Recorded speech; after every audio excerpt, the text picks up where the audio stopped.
Praise the lord everyone. Rahab జీవితంలో తన పాపాన్ని విడిచిపెట్టింది, లోకాన్ని విడిచిపెట్టింది. కానీ యేసయ్యలో ఉన్న బ్యూటీ, పరిశుద్ధత. కానీ యేసయ్య కోసం పరిగెత్తాలి అనుకుంటున్నాం, కానీ పరిగెత్తలేకపోతున్నాం. మోషే గారు తన జీవితంలో యేసు ప్రభువు వారి కోసం తన సింహాసనాన్ని వదిలాడు. కానీ నీ జీవితంలో యేసు ప్రభువు వారి కోసం రాహాబు విడిచింది పాపాన్ని, రాహాబు విడిచిపెట్టింది ఆ పోర్నోగ్రఫీని, రాహాబు ఎన్నిటిని విడిచిపెట్టింది. కానీ నీ జీవితంలో వాటన్నిటిని విడిచిపెట్టబడడం గల కారణం ఏంటి అంటే నాన్న, రాహాబు ఈ పాపంలో, ఈ లోకంలో, ఈ శాపగ్రస్తమైన జీవితం నేను జీవించకూడదు, దీంట్లో నేను ఉండకూడదు అని చెప్పేసి అనుకుంది.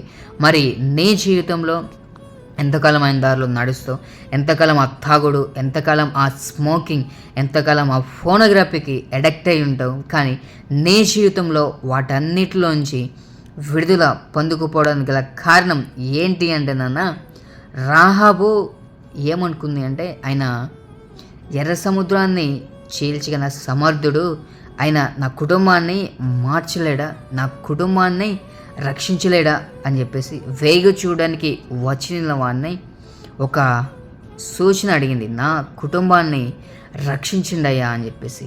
మరి అడిగిన ఆమె జీవితంలో అంత గొప్ప భాగ్యం, మహాభాగ్యం పొందుకొని తన కుటుంబాన్ని రక్షించుకుంది కదా తరతరాలు. మరి నీ జీవితంలో నువ్వు యేసులో ఉన్న బ్యూటీ, పరిశుద్ధంగా జీవించాలి అని చెప్పేసి ఆమె రక్షించబడడానికి అడిగింది. కానీ నువ్వు పరిశుద్ధంగా జీవించబడడానికి అడగడంలే. అందుకే నీ జీవితంలో సజీవుడనేసయ, ప్రేమగలనేసయ, కృపగలనేసయ ఇంకా నీ జీవితంలో ఆ పాపంలోంచి, ఆ లోకంలోంచి, ఆ శాపంలోంచి, ఆ ఫోనోగ్రఫీలోంచి నిన్ను దేవుడు విడిపించడంలే. నిన్ను విడిపించాలి అంటే one and only one thing. ఒక సందర్భం గుర్తు చేసుకో. నువ్వు జెర్మియా 33:3 సెలవిస్తుంది, నాకు మొరపెట్టు నీకు ఉత్తరం ఇస్తా అంటున్నాడు దేవుడు.